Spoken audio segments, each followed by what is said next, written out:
안녕하세요. 한 번에 합격한다. 원샷 원킬 전선회계입니다. 이번 강의는 DAT 2급 기출문제 43회 1강 이론 강의를 진행할 수 있도록 하겠습니다. 1번 다음에서 설명하고 있는 기업 내의 제도는 무엇인가? 재고자산이 보관되어 있는 창고에 대한 물리적인 접근을 통제하고 주기적으로 재고 실사를 수행한다. 일정 금액 이상의 지출에 대하여 회계 담당자와 준법인 감시인의 승인을 받도록 한다. 내부 고발 제도 및 내부 고발자 보호 프로그램을 운영한다. 자, 이 내용은 아래쪽에 있는 내용을 한번 살펴보겠습니다. 자, 첫 번째로 회계의 변경이 있는데요. 이 문제와는 관련이 없지만 44회에 출제될 확률이 있어서 살펴봅니다. 회계 정책의 변경과 회계 추정의 변경이 있는데요.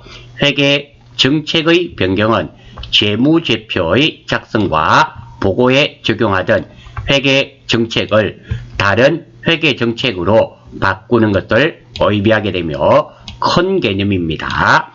이런 경우는 변경된 새로운 회계 정책을 소급하여 적용하게 되어 있고요. 회계 정책 변경의 대표적인 것이 선입선출법을 구입선출법으로 변경한다든지 유가증권 취득단가 산정 방법을 변경하는 것들이 회계 정책 변경에 해당이 되며 추정의 변경은 회계 추정치의 근거와 방법 등을 바꾸는 것으로서 그 효과를 단기와 올해죠. 단기 이후의 기간에 반영한다.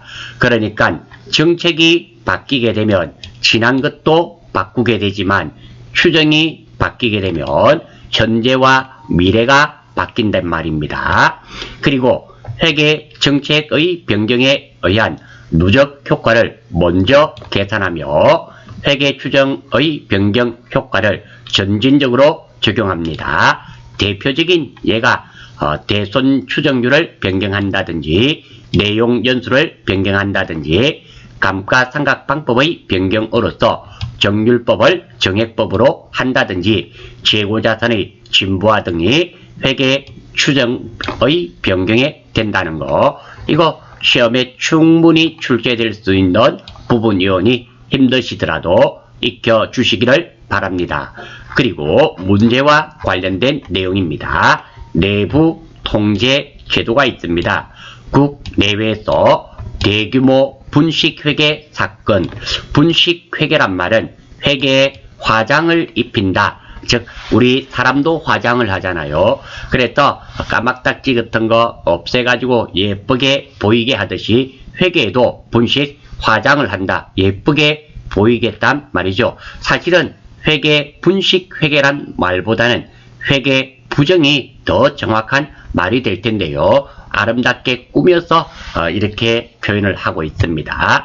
인하여 정대된 회계 투명성에 대한 사회적인 요구를 반영하고 자본시장에서 투자자의 신뢰를 회복하기 위하여 다양한 법규로 내부 통제에 대한 중요성이 대두되었습니다. 내부 통제의 목적으로는 첫 번째로 운영의 효과성 및 효율성 증대가 있고요. 두 번째로 신뢰성 향상, 세 번째로 법규 및 규정의 준수가 있으며 내부 통제의 5대 기본 요소가 있습니다. 통제 환경, 리스크 평가, 그리고 통제 활동, 정보 의사소통, 모니터링 이렇게 되어 있는데요. 지금 이 말은 위에서 문제에서 나온 내용들은 내부 회계 관리 제도에 해당이 됩니다. 정답은 4번이 되겠습니다. 자, 2번입니다. 다음은 주한공의 12월 중 상품 매매 자료이다. 재고자산의 평가 방법을 총평균법으로 적용한 경우 매출원가는 얼마인가? 총평균법은 평균법입니다. 다만 가중치가 부여된 평균이 되겠죠. 자, 이 내용을 제가 아래쪽에 표시해 두었습니다. 한번 보겠습니다. 자, 12월 1일 기초 재고가 있었는데요. 100개이며 단가는 1,000원. 12월 6일 외상으로 매입했습니다. 200개. 단가는 1,200원. 그리고 12월 20일 외상으로 매출했네요. 150개. 3,000원입니다. 그리고 12월 27일 외상으로 매입했습니다. 200개. 1,400원입니다. 자, 그러면 매출 원가 총평균이니까 매출은 빼고요. 우리가 가지고 있는 거 기초재고 100개 곱하기 1,000원, 200개 곱하기 1,200원, 200개 곱하기 1,400원을 해서 다 더해주면 됩니다. 그리고 개수는 몇 개? 100개, 200개, 200개니까 500으로 나누게 되면은 제가 미리 계산을 해 두었습니다. 단가는 한 개당 가격은 1,240원이 되는데요. 두 번째로 우리가 판매한 것은 몇 개입니까? 150개.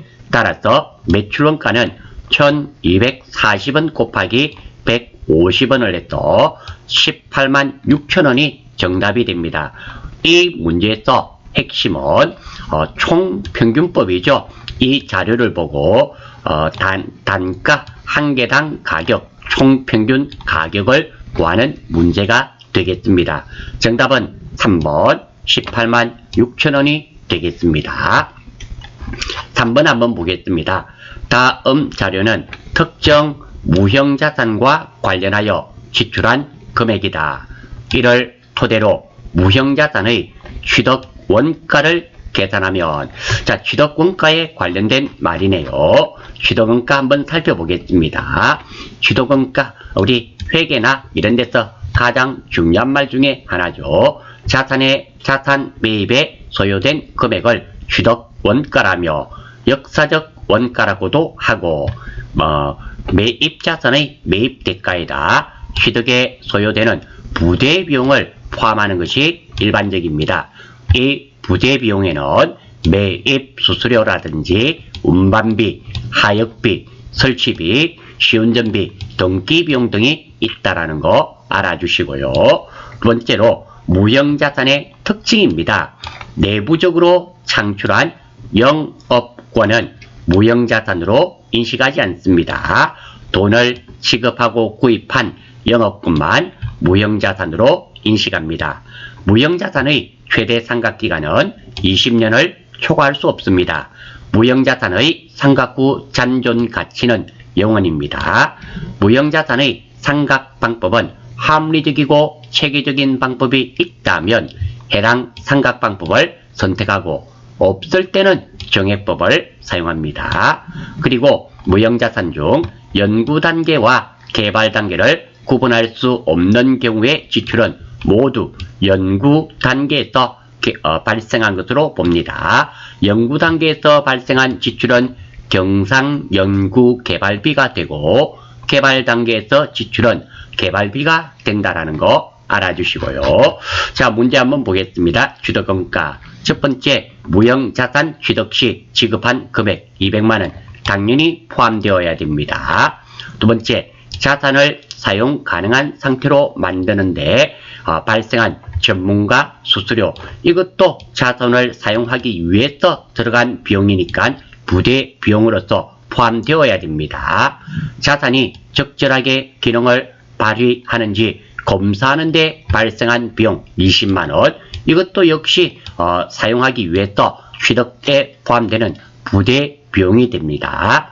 무형자산 사용 관련 교육 훈련을 위한 비용, 요거는 안 되죠. 이것은 이미 설치가 끝이 났고 끝이 난 이후에 들어가는 비용으로서 해당되는 사항이 없습니다. 따라서 200만원과 50만원, 20만원 다 더하면 270만원이 무형자산의 취득 원가가 되겠습니다. 크게 어려운 문제는 아니네요. 4번입니다. 다음은 주한공의 외상매출금 및 대손충당금 관련 자료이다. 기말 결산 붕괴로 옳은 것은 2020년 기초 재무상태표의 외상매출금은 2억 5천이며 현재 설정되어 있는 대손충당금은 250이다. 1% 대손충당금이 설정이 되어 있네요. 2020년 중 외상매출금 발생액은 5천만원이고 외상매출금 중 8천만원이 현금으로 회수되었고 2020년 중 대손 처리된 외상매출금 300만원이 있네요. 외상매출금 300만원이 떼였죠? 대손 처리해란 말입니다. 주한공은 외상매출금 잔액의 1%를 대손으로 추정하고 있다. 자, 대손충당금에 관련된 문제인데요. 먼저 대손충당금은 넉넉하면 대손충당금, 일부 있으면 있는 만큼은 대손충당금, 없는 만큼은 대손상각비, 아예 없을 때는 대손상각비로 처리됩니다. 아울러서 예제로 예린 상사의 미수금에 대한 미수금 300만원이 회수 불가능하여 대손 처리하였다. 자, 이때 미수금에 대한 대손충당금은 50만원이 있다. 이럴 때는 대손충당금이 일부 있습니다. 돈 대손금은 미수금 300만원 크게 문제가 없고요. 대손충당금이 일부 있으니까 있는 만큼은 대손충당금, 없는 만큼이 대손상각비가 아니라 기타의 대손상각비입니다. 매출채권, 즉 이게 대손 돈 떼인 것이 외상매출금이나 받을 어음인 경우는 대손상각비가 되지만 매출채권 이외의 일반 채권인 경우는 이렇게 기타의 대손상각비, 영업 외 비용으로 회계 처리하셔야 한다는 거 꼭 기억해 주시고요. 실수가 많은 계정 과목입니다. 두 번째 예제로서 대손 처리한 명성의 외상매출금 150만원을 보통예금으로 받았다. 자, 이 내용은 외상매출금을 보통예금으로 받은 것이 아니라 대손 처리되었던 외상매출금을 받은 내용이 되기 때문에 대손충당금을 받았다라는 거, 이거 의외로 이 대변 계정 과목을 외상매출금으로 하시는 분이 많이 있습니다. 실수하지 않도록 하시고요. 이 문제는 외상매출금을 받는 내용이 아니라 대손 처리되었던 대손충당금을 받는 내용이라는 거 아주 주의하셔야 하는 문제입니다. 자, 그리고 이 문제를 한번 풀이할 수 있도록 하겠습니다. 대손 처리와 대손충당금 설정이 포인트인데요. 자, 2020년 기초재무상태표의 외상매출금은 2억 5천만원, 대손충당금은 250만원이다 했으니까 기초 외상매출금은 2억 5천과 그리고 대손충당금이 250만원이 설정되어 있음을 알 수 있습니다. 두 번째 자료입니다. 2020년 중 외상매출금 발생액은 5천만원이고 외상으로 5천만원씩 팔았고 외상매출금 중 800만원은 현금으로 회수하였다. 그래서 기초 외상매출금 2억 5천에 단기 외상매출금 발생액 5천, 3억이죠. 그런데 800만원 회수가 되었으니까 외상매출금 잔액은 2억 2천만원이 되겠습니다. 2020년 중 대손 처리된 외상매출금은 300만원이다. 대손 처리를 해야 되겠네요. 첫 번째 외상매출금 300만원 별 문제가 없습니다. 두 번째 대손충당금이 250만원이 있었죠. 일부 있었습니다. 대손 처리하고 나머지는 대손상각비로 처리합니다. 자, 이렇게 되면 우리 회사 대손충당금은 0원이 되겠습니다. 자, 여기서 중요한 거 실수하실 수 있습니다. 자, 여기까지는 외상매출금이 2억 2천이었습니다. 외상매출금이 2억 2천이었는데요. 여기서 외상매출금 300만원이 대손이 발생해 버렸잖아요. 그러면 이 300만원은 빼야 되겠죠. 내가 받을 수 있는 외상매출금은 얼마다? 2억 1,700만원이 됩니다. 이 돈에 대해서 1%를 대손으로 추정하고 있으니까 대손충당금 1% 같으면 217만원 그리고 대손상각비 217만원이 됩니다. 자, 여기서 이 300만원을 안 빼서 220만원으로 계산하셔서 실수하실 수 있는 그런 내용이 됩니다. 따라서 지금은 정답은 2번 대손상각비 217만원, 대손충당금 217만원인 정답은 2번이 되겠습니다. 뭐 크게 어려운 문제는 아니시리라 생각이 되고요. 여기 또 꼭 기억하셔야 되는 것은 기타의 대손삼각비, 이것은 체크하셔서 꼭 좀 익혀주시기 바랍니다. 5번입니다. 다음은 주한공의 사채 발행 관련 자료이다. 2020년 손익계산서에 계산될 이자 비용은 얼마인가? 이런 내용이 나와 있고요. 자, 이 내용은 사채의 상각에 관련된 내용인데요. 자, 이 내용을 상세하게 공부하시고 싶으시면 제가 강의한 것 중에 전산회계 7 기본 강좌에 보시면 1강인가 2강인가에 사채 상각에 대해서 자세하게 이 자료를 가지고 설명한 부분이 있습니다. 설명을 한번 들어보시고 이해가 안 되시는 분은 그 부분을 다시 한번 더 익혀주시기 바랍니다. 먼저 상각입니다. 상각은 갚을 상, 물리칠 각, 즉 보상하여 갚아준다입니다. 자, 이 말은 가치 감소분을 떼어낸다, 즉 뺀다는 의미입니다. 자, 상각이라는 것은 우리 감가상각하면서 나왔습니다. 그때는 감가니까 뺄 감자 가치를 빼는 겁니다. 하지만 상각이라는 것은 빼는 것만 있는 것이 아니라 가치 상승분을 가산하거나 더한다는 의미도 있다라는 거 알아주시기 바랍니다. 자, 예제를 한번 살펴보겠습니다. 사채 20년 1월 1일 발행하였다. 이자는 매년 말에 지급한다고 가정, 즉 할인 발행입니다. 액면가액은 1000만원, 액면 이자율, 사채 이자율이 되겠죠. 7%. 그러니까 이 사채는 매년 이자를 얼마씩 70만원씩 주겠단 말입니다. 그리고 은행이자 시장이자율이 되겠죠. 이것이 유효 이자율이 되겠습니다. 그리고 만기는 3년, 발행가액은 904만 9천원을 받았습니다. 자, 이것을 한 번만 생각해 보겠습니다. 어떻게 하는가? 지금은 시장 이자율이 10% 크죠? 그래서 할인 발행이 됩니다. 자, 사채 1000만원 별 문제 없죠? 그리고 현금 받았다고 가정을 하겠습니다.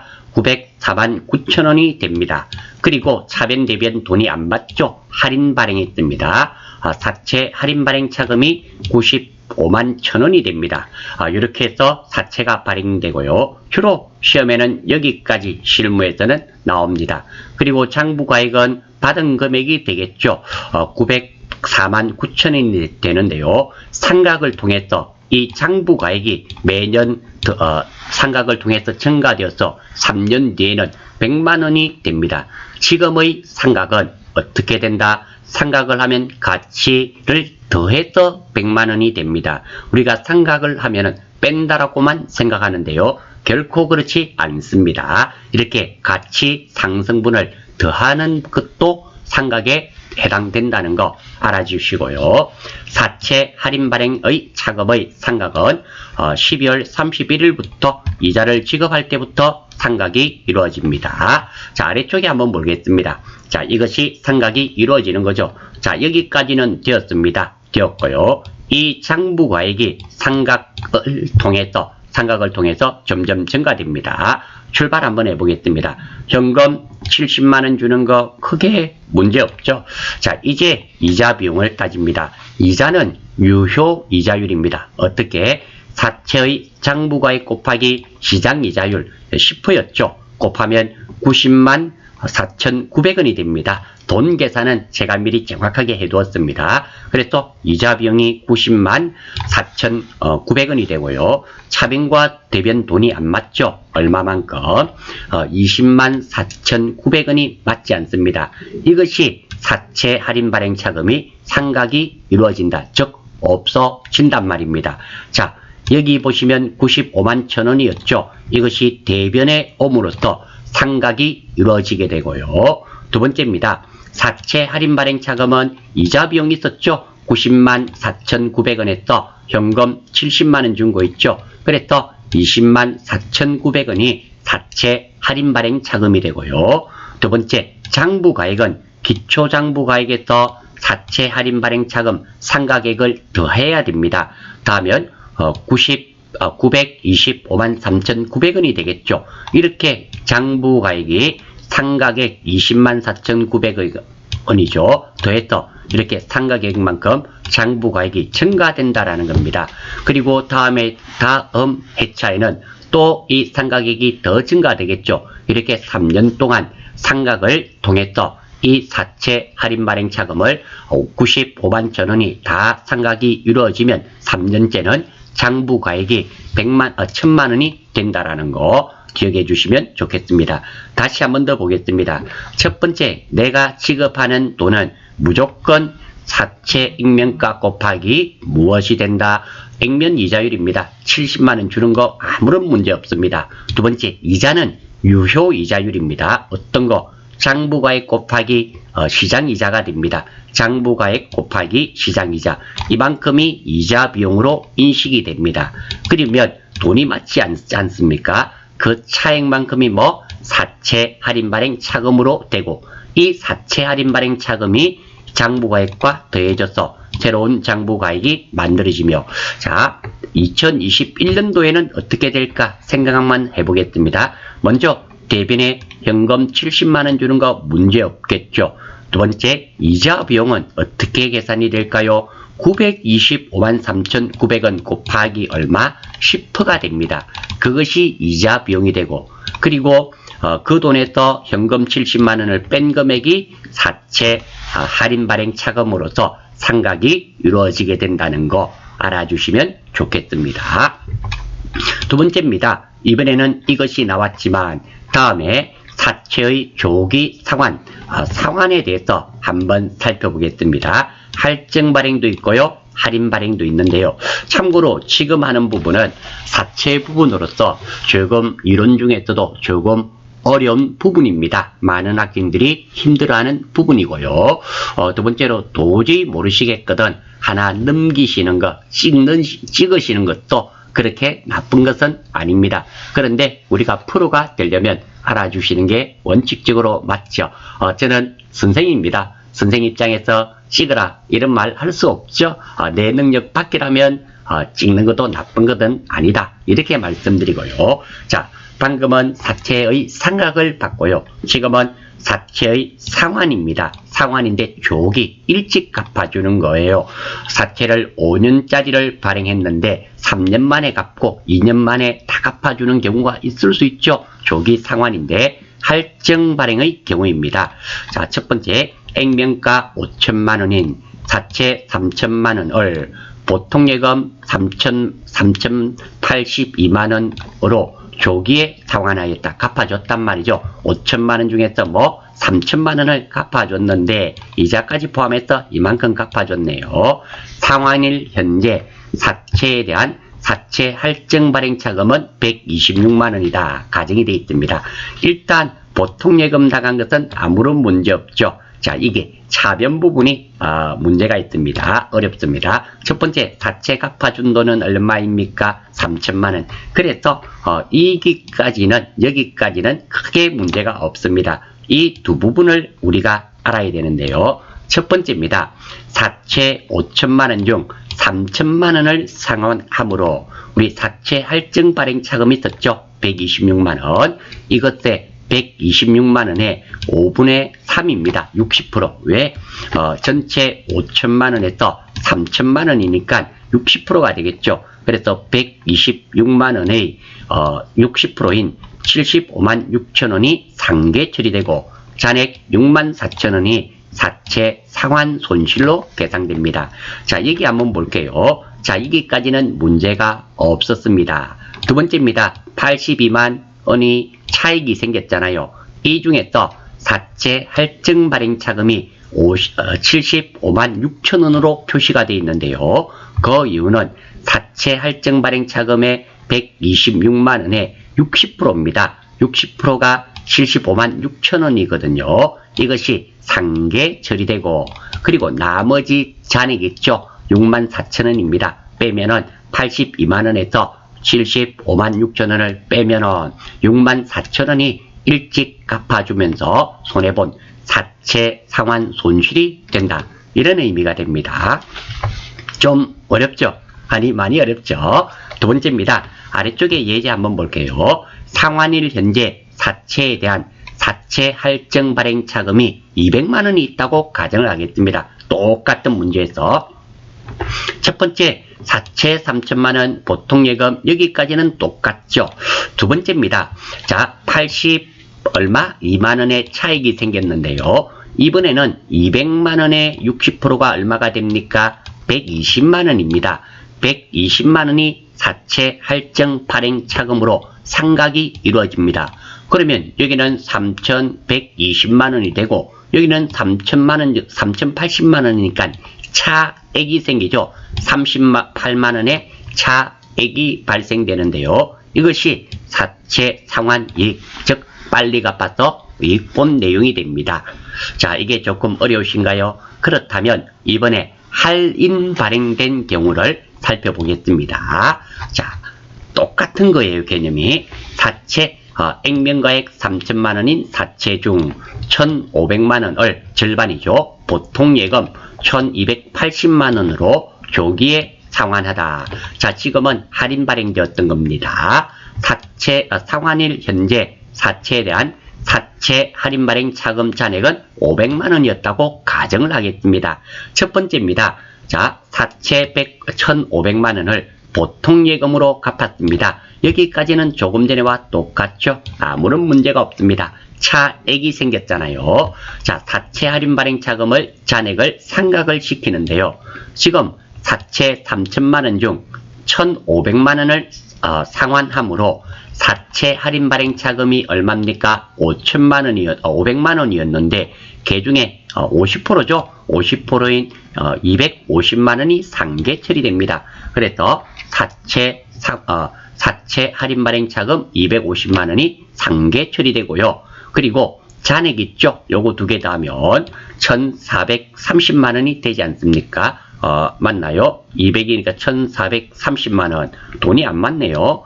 요 나머지가 70만원이 되겠네요. 그러면 70만원이 사채 상환 손실이 된다라는 거, 돈 계산을 잘못했네요. 죄송합니다. 그래서 70만원이 사채 상환 손실이 된다는 거 기억해 주시고요.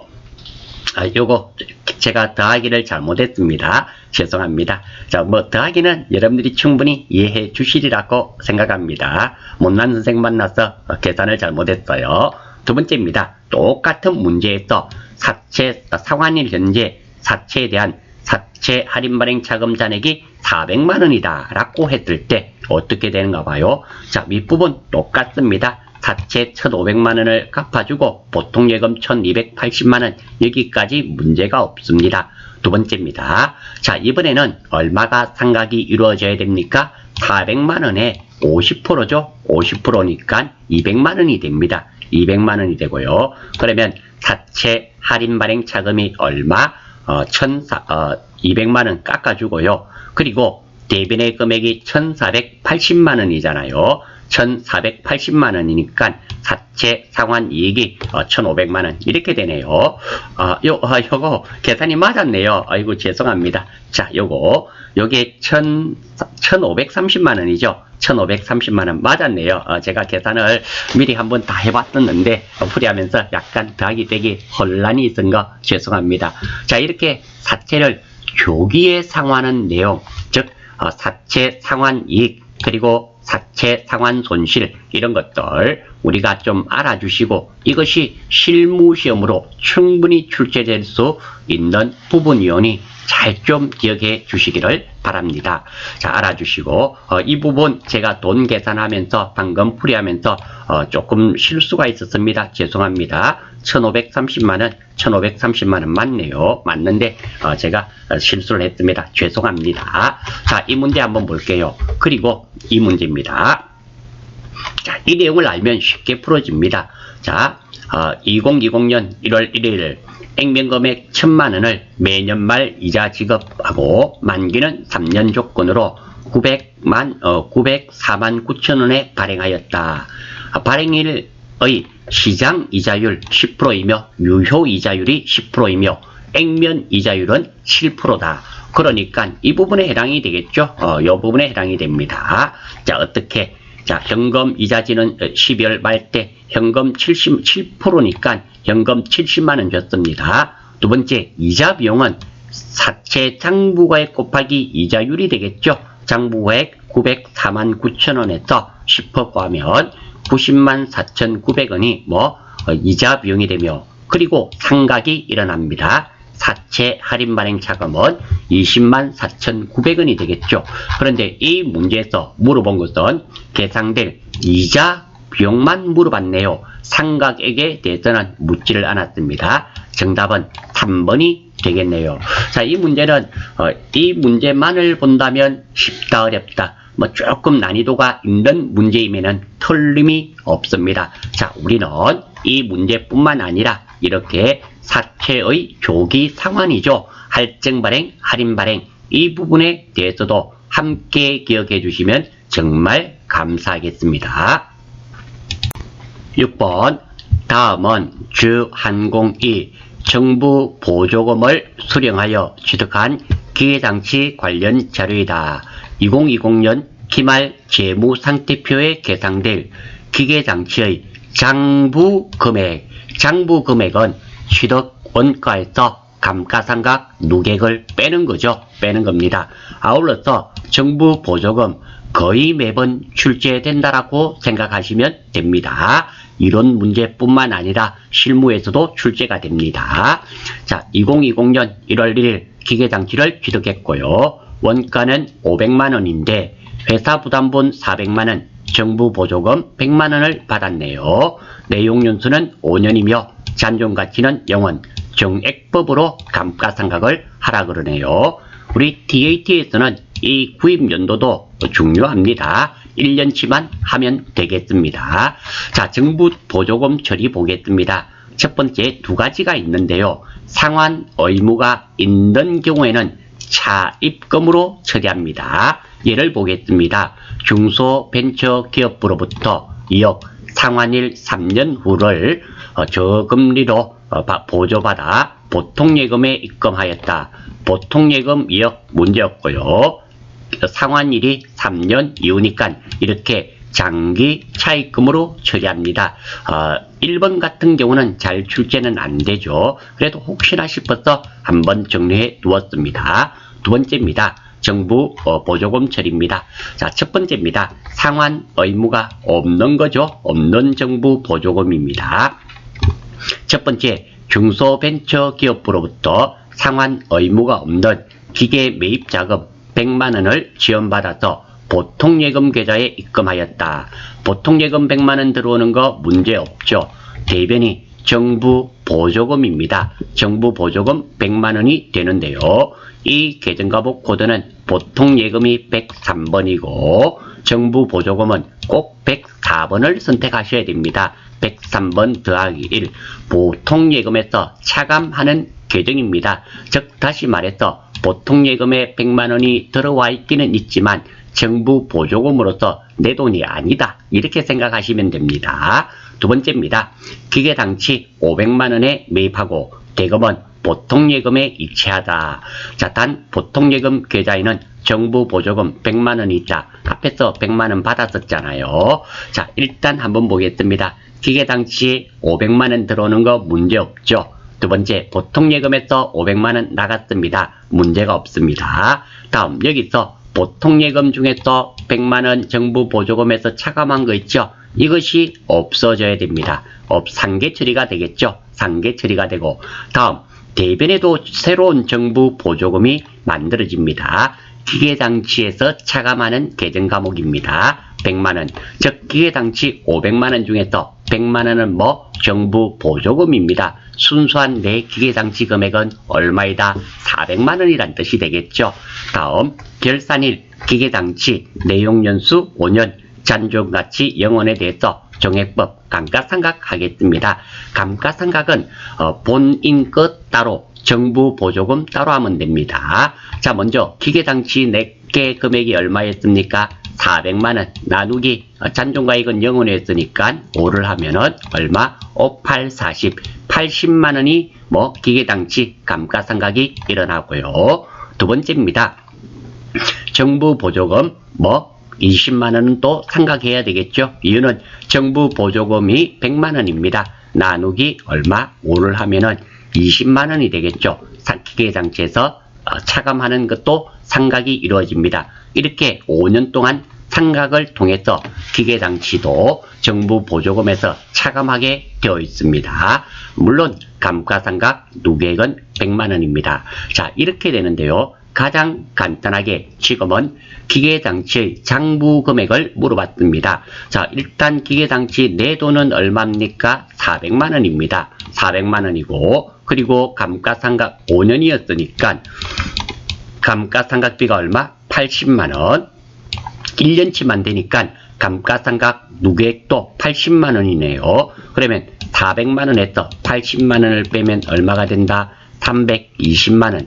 이 기계장치의 장부 금액은 320만 원이 됩니다. 이렇게 구하셔도 되고요. 두 번째, 장부가액 구하는 거 보겠습니다. 취득원가에서 감가상각 누계액을 빼면 됩니다. 첫 번째 취득원가는 500만 원 주고 구입했죠. 문제가 없습니다. 두 번째, 감가상각 누계액이 얼마였습니까? 100만 원이었죠. 100만 원입니다. 다음, 정부 이 중에서 100만 원 중에서 정부 보조금 100만 원 중에서 20만 원은 상각이 이루어졌죠. 그래서 320만 원 이렇게 구하셔도 좋고요. 아니면 따로따로 하시면 됩니다. 자, 여기서 기계장치의 장부 금액은 얼마가 된다? 500만 원인데 그중에 정부 보조금은 기계장치에서 차감하는 거 있죠. 그러면 장부가액은 400만 원이 됩니다. 이 기계장치의 장부가액을 물어봤으니까 나누기 5하면 감가상각비가 80만 원이 되고 이 80만 원이 감가상각 누계액이 되기 때문에 400만 원 마이너스 80만 원에서 장부가액은 320만 원으로 계산하시더라도 계산상은 맞고요. 두 번째입니다. 이 풀이가 정확한 계산입니다. 저는 약식으로 320만 원을 위에서 구했는데 이것이 이해가 잘 안 되실 수가 있어요. 다시 한 번 더 보겠습니다. 취득원가 500만 원 아무런 문제 없습니다. 다음 감가상각 누계액 100만 원이니까 이것도 아무런 문제가 없습니다. 여기서 문제가 발생합니다. 어떤 거? 자, 이 500만 원 중에서 어떤 게 있더라? 정부 보조금이 100만 원이 있잖아요. 그거는 내 돈이 아니거든요. 100만 원을 빼는 것이 아니라 80만 원을 빼는 이유는 자, 결산일 때 정부 보조금 20만 원 감가상각이 이루어졌죠. 그래서 정부 보조금 80만 원을 빼서 320만 원인 정답은 2번이 되겠습니다.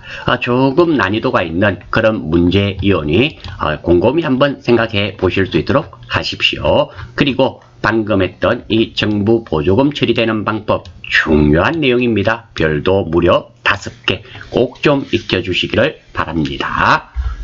자, 다음 7번 다음 대화의 거래를 모두 회계 처리할 경우 손익계산서에 미치는 영향으로 옳은 거 맞는 거네요. 자, 한번 보겠습니다. 제가 밑에 적어두었습니다. 자, 첫 번째 최과장입니다. 상품 매출 10만 원이 발생하였으나 아직 장부에 기록하지 않았습니다. 모든 거래는 현금으로 했습니다. 자, 현금으로 10만 원 받았고 상품 매출 10만 원 이게 기록이 안 되었네요. 매출 10만 원이 증가가 되었습니다. 수익이 10만 원 발생했죠. 이것을 적지 않았다. 두 번째 이대리입니다. 어제 영업부 야근 식대로 5만 원의 지출이 있었으나 아직 분기를 하지 않았습니다. 우리 회사 직원 밥 사줬으니까 복리 후생비 그리고 현금 지급했다 가정하면 영업비용 판매비와 관리비 5만 원이 발생했습니다. 결론은 매출 10만 원이 증가되고 영업비용 5만 원이 발생되었습니다. 영업이익은 매출 수익 10만 원에서 영업비용을 5만 원을 뺐더니 영업이익이 얼마? 5만 원이 증가되었습니다. 따라서 매출 10만 원이 증가되고 당기순이익이 얼마? 5만 원. 물론 영업이익이 5만 원이 증가되었으니까 이익이 전체 총수익이 늘어났죠. 총수익이 늘어나서 당기순이익도 5만 원 증가되는 정답은 4번이 되겠습니다. 크게 어려운 문제는 아니라고 생각이 되고요. 8번 한번 보겠습니다. 다음은 주 한공의 회계처리 오류사항이다. 오류 반영 전 당기순이익이 2천만원일 경우 오류사항을 반영한 후 당기순이익은 얼마인가? 이게 누락이 되었네요. 이거 누락을 반영했을 때 이 2천만원이 얼마로 바뀌는가? 이런 문제입니다. 이 문제는 결산 문제로서 생각보다 간단한 문제입니다. 자, 한번 저와 같이 보겠습니다. 자, 첫 번째 임차료 기간 미경과분 선급분이죠. 60만 계상을 누락하였다. 자, 선급비용이죠. 먼저 줬으니까 선급비용 60만원, 임차료 60만원이 되겠네요. 자산이 증가되었습니다. 자, 이 결산 붕괴가 되는데요. 이 결산 붕괴는 제가 따로 설명을 드리지 않겠습니다. 두 번째, 대여금에 대한 이자네요. 이자 미수분 20만원 계상을 누락하였다. 이자 못 받았단 말이죠. 그래서 이자 수익 20만원, 그리고 미수 수익 20만원이 되겠습니다. 다음, 12월 급여 미지급분 10만원을 계산을 누락하다. 이자 못 줬네요. 급여 못 줬네요. 그래서 미지급 비용 부채죠. 10만원. 부채가 증가되고 급여 10만원입니다. 죄송합니다. 제가 이 결산 부분을 이렇게 차변대변 하는 부분은 이게 일어날 때는 조금 곤란합니다. 이 정도는 TAT급에 응시하시는 분은 알고 계신다고 생각하고 문제를 풀겠습니다. 다음입니다. 이런 종류의 문제는 아주 간단하게 문제가 해결됩니다. 기존 2천만원에서 자산은 더하고 부채는 빼면 됩니다. 자, 한번 볼게요. 선급비용 자산 더합니다. 미수수익 자산 더합니다. 미지급비용 부채 뺍니다. 즉 다시 말해서 80만원에서 얼마 빼기 10만원은 플러스 70만원이죠. 따라서 2천만원에 70만원을 더하게 되면 정답은 몇 번? 4번. 이렇게 구해집니다. 아주 간단하게 구해지죠. 결산 정리 후 당기순이익에 자산은 가산하고 그리고 부채는 차감하면 간단하게 구해집니다. 따라서 이런 문제가 나오면 결산 정리 후 당기순이익은 어떻게 되는가? 결산 붕괴를 하실 수 있어야 됩니다. 하시고 나셔서 자산은 더하고 부채는 빼버리면 아주 간단하게 문제가 해결이 됩니다. 이런 문제도 자주로 출제되는 문제이오니 꼭 좀 익혀주시기를 바랍니다. 9번입니다. 다음 중 부가가치세법상 과세기간과 납세지에 대한 설명으로 틀린 거네요. 부가세법에 관련됐습니다. 한번 보겠습니다. 자주 출제되는 부가가치세법 7 과세기간입니다. 간이과세자는 1월 1일부터 12월 31일까지 한 번만 합니다. 두 번째, 일반과세자는 1기와 2기로 나뉘어져 있고요. 1기는 1월 1일부터 6월 30일까지, 2기는 7월 1일부터 12월 31일까지가 되겠죠. 다음, 신규로 사업을 시작하는 자에 대한 최초 과세기간은 당연히 사업 개시일부터 그 날이 속하는 과세기간의 종료일까지로 하고, 다만 사업 개시일 이전에 사업자 등록증을 받을 수 있죠. 신청한 경우에는 그 신청한 날부터 그 신청일이 속하는 과세기간의 종료일까지로 한다. 그러니까 이 말입니다. 신규로 사업한 사람은 사업 시작부터 과세기간 종료일까지, 그리고 사업자 등록을 먼저 받고 나중에 사업을 했다 하더라도 사업자 등록을 받은 날로부터 과세기간까지로 한다. 이런 말이 됩니다. 사업자가 폐업하는 경우 과세기간은 폐업일이 속하는 과세기간의 개시일부터 폐업일까지로 한다. 그러니까 내가 4월입니다. 4월 5일날 폐업을 했다면 언제? 4월 1일부터 4월 5일까지가 과세 기간이 된다. 이런 의미가 됩니다. 두 번째입니다. 납세지입니다. 납세지, 부가세 납부하는 거. 부가가치세 납세지는 각 사업장의 소재지로 하고요. 사업장을 두지 아니하면 사업자의 주소 또는 거소, 살고 있는 데를 사업장으로 합니다. 사업자 단위 과세 사업자는 사업자의 본점 또는 주 사무소를 소재지를 부가가치세 납세지로 합니다. 수입하는 자의 납세지는 수입을 신고하는 세관의 소재지로 하고요. 다음 각 호의 장소는 사업장으로 보지 않습니다. 첫 번째, 재화를 보관하고 관리할 수 있는 시설만 갖춘 장소. 이것들은 사업장으로 보지 않는단 말입니다. 그리고 하차장으로 신고된 장소는 사업지로서 보지 않는다. 두 번째, 각종 경기, 대회나 박람회 등 행사가 개최되는 장소에 개설한 임시 사업장으로서 대통령령으로 정하는 바에 따라 신고된 장소, 그러니까 임시로 뭐 대회라든지 이런 거 개최한다고 임시로 설치된 사업장은 사업장으로 보지 않는다. 이런 의미가 됩니다. 자, 한번 보겠습니다. 틀린 거네요. 첫 번째, 폐업하는 경우 과세기간은 폐업일이 속하는 과세기간의 개시일부터 폐업일까지로 한다. 예, 정확하게 맞는 말입니다. 두 번째, 제조업의 경우 따로 제품의 포장만을 하는 장소도 사업장으로 본다. 하치장이라든지 이런 것들은 사업장으로 보지 않는다 그랬습니다. 정답은 2번이 되겠습니다. 3번, 재화를 수입하는 자의 납세지는 관세법에 따라 수입을 신고하는 세관의 소재지로 한다라고 했습니다. 예, 맞습니다. 4번, 사업자 단위 과세사업자는 각 사업장을 대신하여 그 사업자의 본점 또는 주 사무소 소재지를 납세지로 한다. 예, 맞죠. 정답은 2번이 되겠습니다. 10번, 다음은 의류 제조업을 영위하는 주한공의 2020년 2기 확정신고기간의 거래 내역이다. 이를 토대로 매출세액을 계산하면 세액을 계산하라 그러네요. 단 주어진 자료의 금액에는 부가세가 포함되어 있지 않다. 자, 이것도 한번 보겠습니다. 부가세 간주공급이죠. 간주공급 한번 살펴보겠습니다.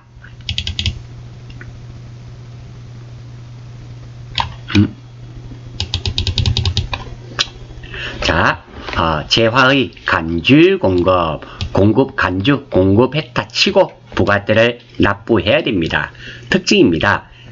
간주 공급의 경우는 세금 계산서 교부 의무가 없습니다. 그래서 매출이면서 건별로 처리하게 됩니다. 그리고 원가가 아니라 시가 과세라는 거 중요하죠. 두 번째입니다.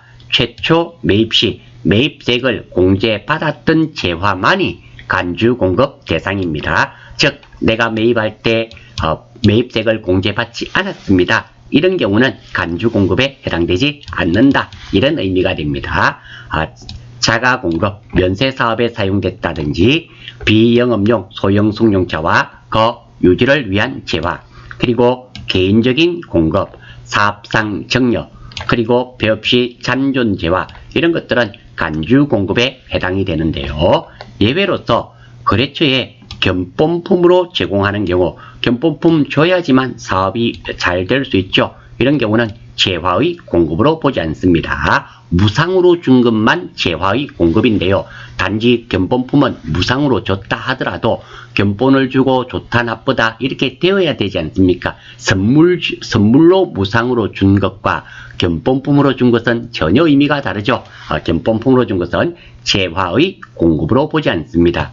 두 번째, 불특정 다수인에게 광고 선전물로 배포하는 경우도 재화의 공급으로 보지 않습니다.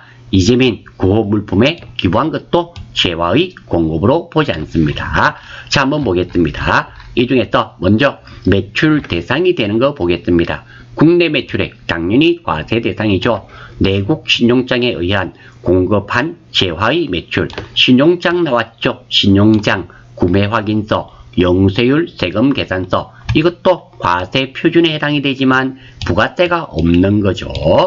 거래처에 무상으로 제공한 견본품, 견본품이죠. 견본품은 우리가 무상으로 제공하더라도 재화의 공급으로 보지 않는다 그랬습니다. 그래서 이거는 제외가 되고요. 랍은 거래처에 제공한 판매 장려품 원가 120만원 시가. 자, 판매 장려품도 무상으로 준 겁니다. 이것은 재화의 공급으로 보게 됩니다. 간주 공급이란 말이죠. 간주 공급인 경우는 원가가 아니라 시가가 됩니다. 따라서 하늘색이죠. 하늘색들이 다들 재화의 공급에 해당이 되는 거고요. 이 중에서 나번은 영세율이니까 세액이 없죠. 영의 세율입니다. 그리고 간주 공급은 시가라 그랬습니다. 그래서 800만원에서 200만원을 더했더니 1000만원이 되고 이것에 부가세 10%는 100만원. 정답은 2번이 되겠습니다. 자, 이 내용은 간주 공급에 대한 내용만 알고 있다면 아무런 문제 없이 풀이가 가능한 문제입니다. 11번입니다. 다음 중 부가가치세, 매출세액에서 공제받을 수 있는 매입세액에 해당하는 것은 단 세금 계산서는 적법하게 수령하였다. 자, 이것은 불공이죠. 불공사유입니다.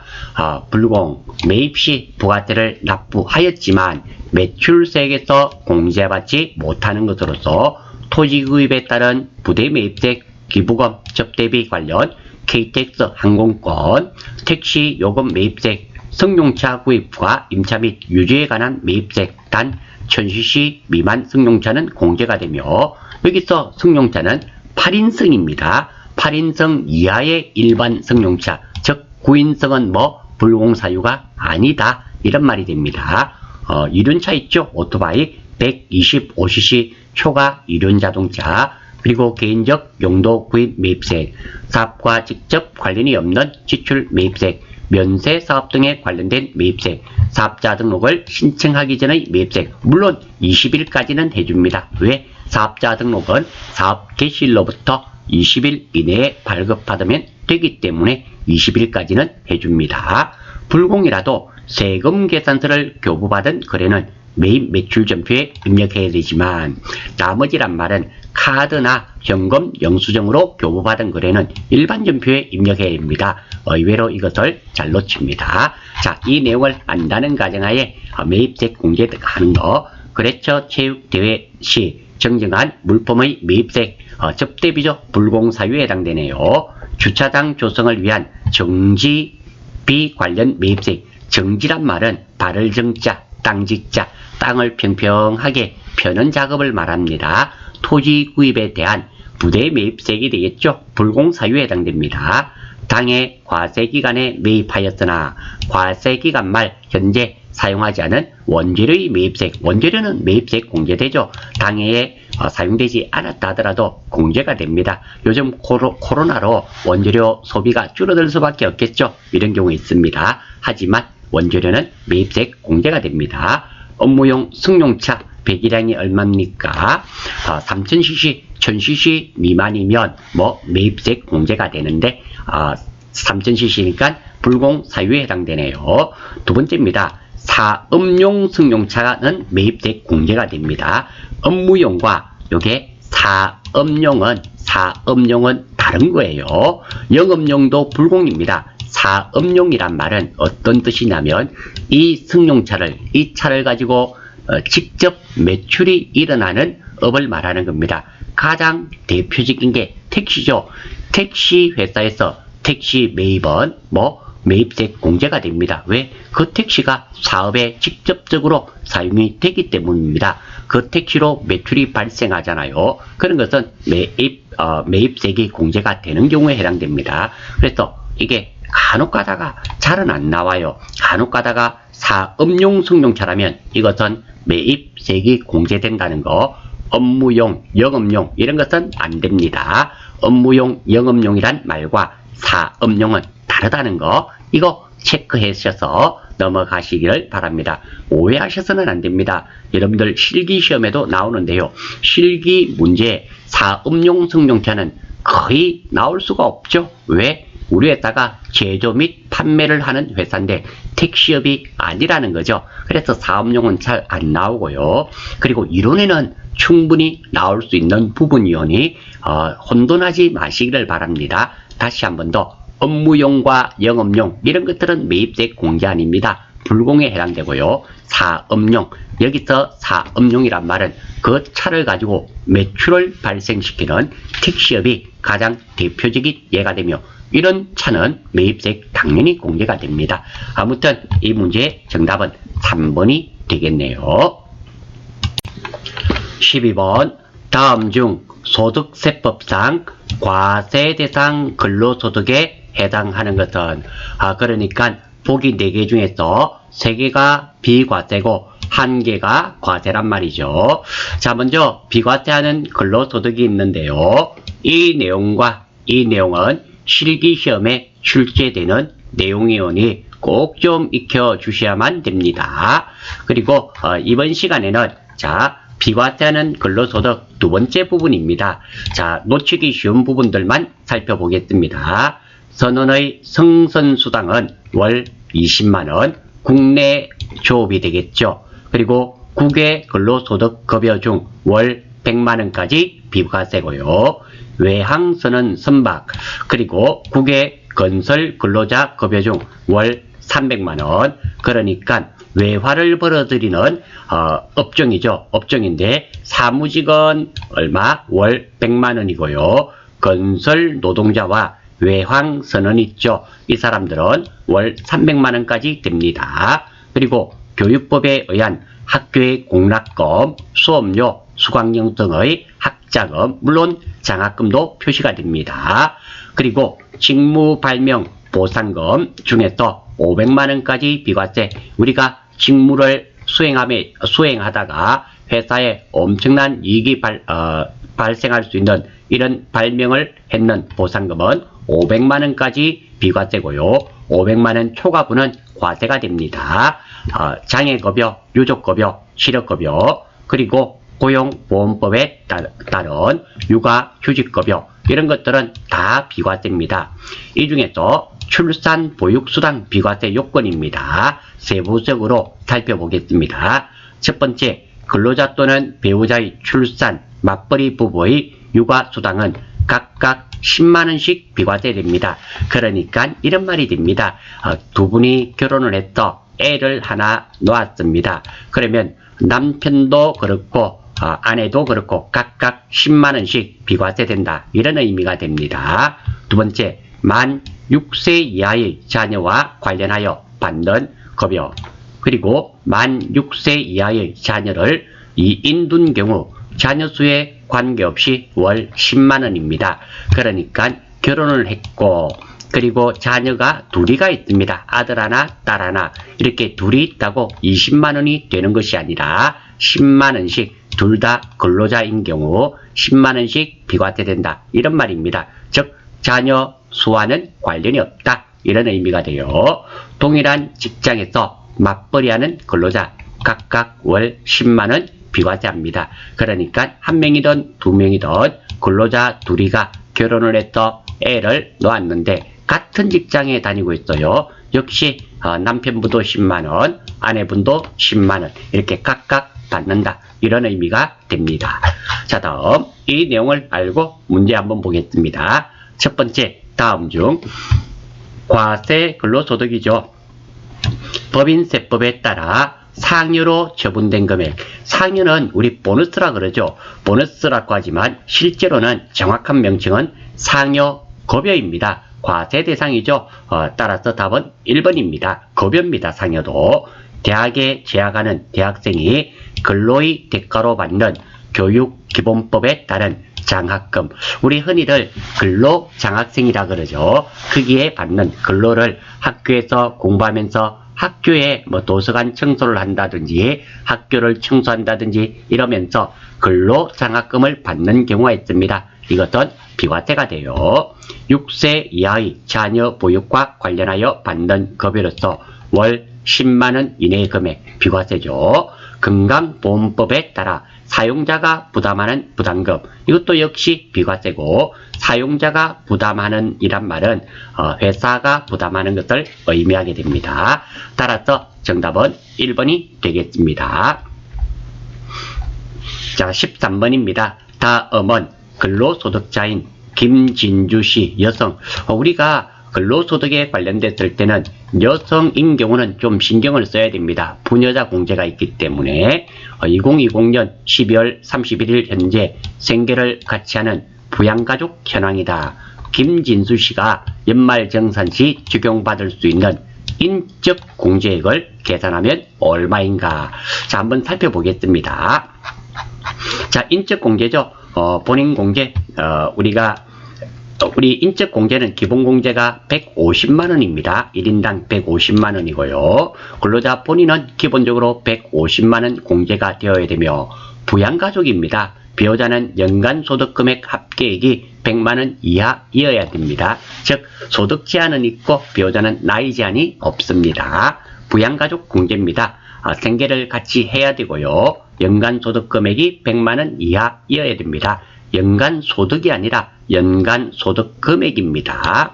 직계존속은 60세 이상, 직계비속은 만 20세 이하, 형제자매도 되죠. 20세 이하 또는 60세 이상, 본인만 해당됩니다. 형수는 제외되어 본인만 해당됩니다. 다음, 위탁아동 만 18세 미만 6개월 이상 직접 양육한 위탁아동도 됩니다. 그리고 장애인은 나이 제한을 받지 않습니다. 물론 소득 제한은 받습니다. 직계존속의 경우에는 배우자의 직계존속, 즉 장인, 장모, 시부모도 해당이 된단 말입니다. 즉 와이프의 부모도 내 부모다, 이렇게 되는 거예요. 다음, 생계를 같이 하는 부양가족의 범위는 주민등록표상 동거가족으로 생계를 같이 해야 됩니다.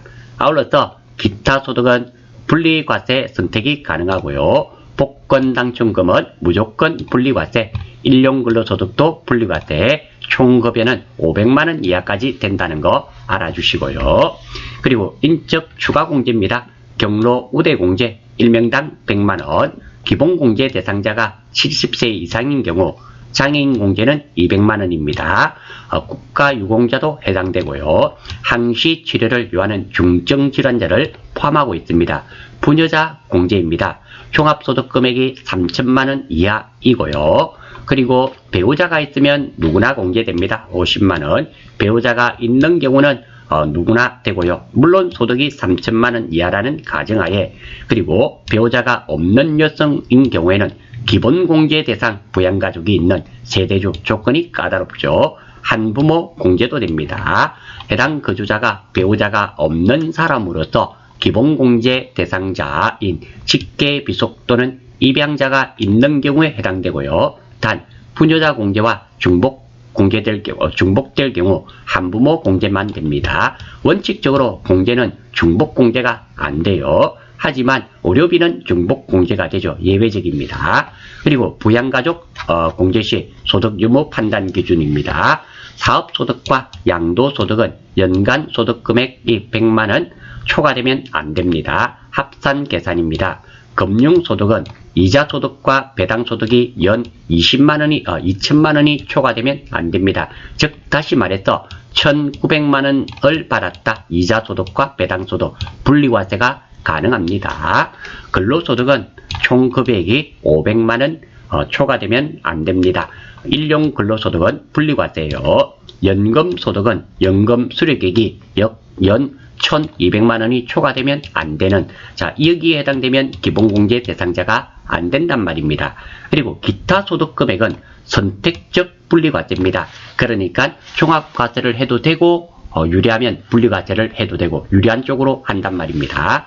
참고로 기타 소득 금액은 기타 소득 곱하기 기타 소득에서 기타 소득 곱하기 60%입니다. 물론 80%짜리도 있습니다. 대부분은 60%입니다. 연 300만원 이하 분리 종합과세 선택 가능. 자, 이 계산한 금액이 300만원 이하이면은 종합과세를 해도 되고 분리과세를 해도 된다. 다 분리과세 하겠죠. 연 300만원 초과는 무조건 종합과세가 됩니다. 그리고 기타 소득의 무조건 분리과세입니다. 이것은 서화, 골동품이 양도로 발생하는 소득, 복권 당첨금, 이것들은 무조건 분리과세를 한단 말입니다. 얼마를 받더라도. 다음, 이것들은 소득금액의 20%, 그리고 3억을 초과하면 초과분의 30%를 납부하고 납세 의무가 종결이 되며 무조건 종합과세도 있습니다. 계약금이 위약금과 배상금으로 대체되는 경우 위약금과 배상금은 무조건 종합과세가 됩니다. 자, 이 내용을 알고 문제 한번 살펴보겠습니다. 자, 조심하셔야 되는 게 조금 있는데요. 첫 번째, 김진주 씨는 여성입니다. 자, 나이 있네요. 기본공제 되는 사람 보겠습니다. 본인은 150만원 무조건 된다 그랬죠. 배우자는 사업소득 금액이 100만원이네요. 100만원까지 되니까 되는 사람입니다. 그리고 동생은 총 근로소득이 1000만원이죠. 500만원까지 되니까 안 되는 사람. 자녀 되네요. 소득이 없으니까. 따라서 세 사람이니까 얼마가 된다. 이 사람들은 각각 얼마가 됩니까? 150만원씩 450만원이네요. 450만원에 다음 김진주 씨는 여성이잖아요. 여성이고 얼마? 3천만원이 안 됩니다. 그리고 배우자가 있네요. 그러면 부녀자 공제가 되죠. 50만원. 그러면 500만원 됩니다. 따라서 정답은 2번이 됩니다. 자, 이 부분에서 많은 학생들이 착각을 하시는 분이 있습니다. 어떤 부분?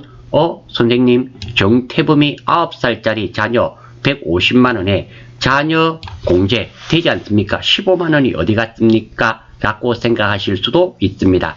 여기서 하나 놓치신 게 있습니다. 자, 지금 물어보는 것은 인적 공제액을 계산하라 그랬습니다. 그런데 자녀 정태범이는 자녀 세액 공제입니다. 자녀 인적 공제가 아니라 추가 공제죠. 자녀 세액 공제입니다. 그래서 정태범이는 계산에 해당되지 않는다는 거 주의해 주시기 바라면서 13번 문제는 넘어가겠습니다. 14번 다음 자료를 이용하여 거주자 김한공 씨의 2020년도 종합소득 산출 세액을 계산하면 얼마인가? 원천징수 대상이 되는 소득은 세법에 따라 적절하게 원천징수되었다. 자, 그래서 이자 소득이 아니라 이자 소득 금액으로 나왔습니다. 이자 소득 금액, 직장 공제 외 초과 반환금 2,300만원, 쥐레가 하나 있네요. 두 번째, 근로소득 금액, 일용 근로자가 아니네요. 당연히 과세 대상입니다. 기타 소득 금액이죠. 일시적 강연에 대한 대가임 400만원이 소득 금액입니다. 즉, 다시 말해서 60% 공제한 것이 400만원입니다. 종합소득 공제액이 500만원 공제가 되네요. 세율은 나와 있습니다. 자, 한번 살펴볼게요. 이 중에서 우리가 살펴봐야 하는 것은 어떤 거? 첫 번째, 직장 공제 초과 반환금입니다. 자주로는 안 보는 거죠. 이게 42회 때인가 41회 때인가 한번 나왔었습니다. 자, 동일 직장이나 직종 등에 종사하는 근로자가 생활안정, 복리전진, 그리고 상호부조 등의 목적으로 구성한 단체에서 탈퇴하였을 경우 규약에 따른 그 단체로부터 받는 반환금으로서 납입 공제료를 초과하는 금액입니다. 직장 공제로부터 받은 초과 반환금은 이자 소득으로 하며 무조건 분리 과세합니다. 그래서 이자 소득 2,300만원 이때 있죠. 직장 공제로 나왔습니다. 그러니까 그 2,300만원은 무조건 분리 과세가 됩니다. 이걸 아셔야 되겠네요. 그래서 종합소득 산출을 한번 해보겠습니다. 근로소득 1,600만원과 기타 소득 얼마? 400만원이었죠. 그래서 종합소득 금액은 2천만원이 되는데요. 종합소득 과세 표준은 2천만원에서 500만원 빼준다 그랬죠. 공제 500에서 1,500만원이 됩니다. 1,500만원인데, 자, 1,500만원 구간은 여기에 해당되네요. 어떻게? 과세 표준 곱하기 15%죠. 그리고 그 금액에서 180만원을 빼줍니다. 그래서 어떻게? 1,500만원 곱하기 15% 225만원입니까? 거기에서 108만원을 빼면은 얼마?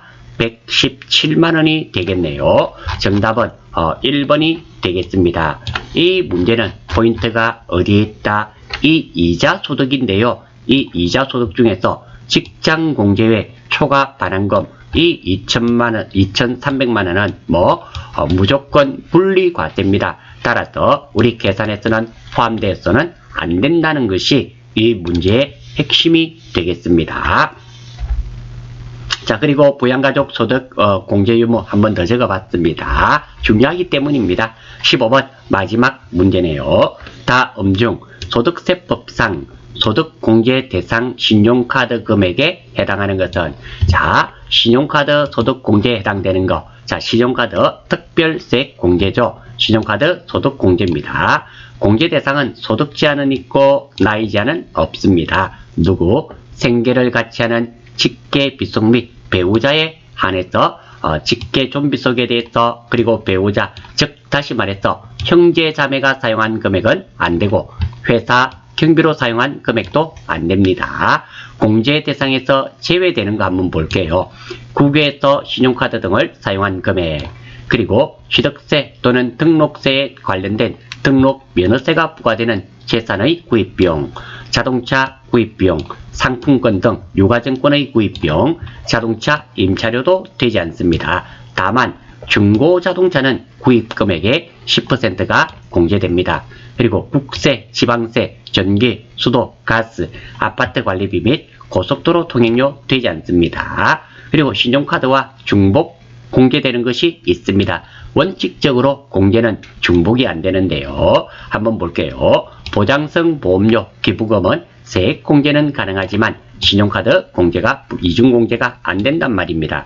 하지만 중고교생 교복 구입비, 교육비로서 연 50만원까지, 다만 초등학생은 교복 구입비 중복 공제되지 않습니다. 그리고 장애인 특수교육비 중복 공제되고요. 의료비, 취학 전 아동의 학원비 및 체육시설 수강료, 그리고 이것들은 세액 공제도 가능하고 신용카드 공제가 가능합니다. 수업료와 등록금은 카드 공제가 안 된다라는 거, 특히 이거 중복 공제되는 부분 있죠. 이 부분을 잘 좀 알아주시면 좋겠습니다. 다음입니다.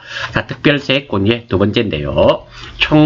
신용카드 두 번째입니다. 신용카드는 15%고요. 체크카드 및 현금 영수증 및 제로페이는 30%까지 됩니다. 그리고 신용, 체크, 제로페이 공제 한도는 300만원까지, 최대 300만원까지 된단 말입니다. 대중교통은 40%, 100만원 한도, 전통시장도 40%, 100만원 한도, 신문, 도서, 공연비 30% 추가 공제가 되는데요. 100만원 한도입니다. 자, 여기서 도서 공연비에서 도서 공연비의 범위는 박물관, 미술관, 연극, 뮤지컬, 무대 공연 등에 한합니다. 즉 사람이 나와서 직접 공연한 것에 해당이 된다라는 겁니다. 영화는 안 된단 말이 되겠죠.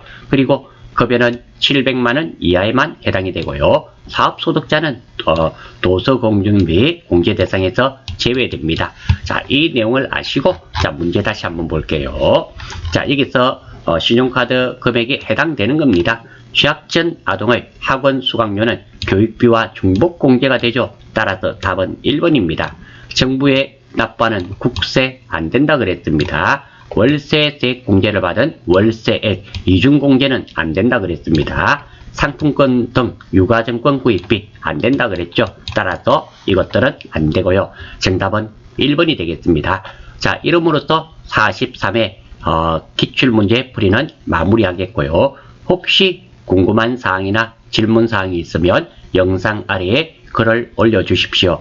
그리고 제가 전산세무 2급과 그리고 TAT 2급 요점 정리 파일이 있습니다. 혹시 필요하신 분은 이 영상 아래에 메일 주소 남겨주십시오. 메일로 발송할 수 있도록 하겠습니다. 수고하셨습니다.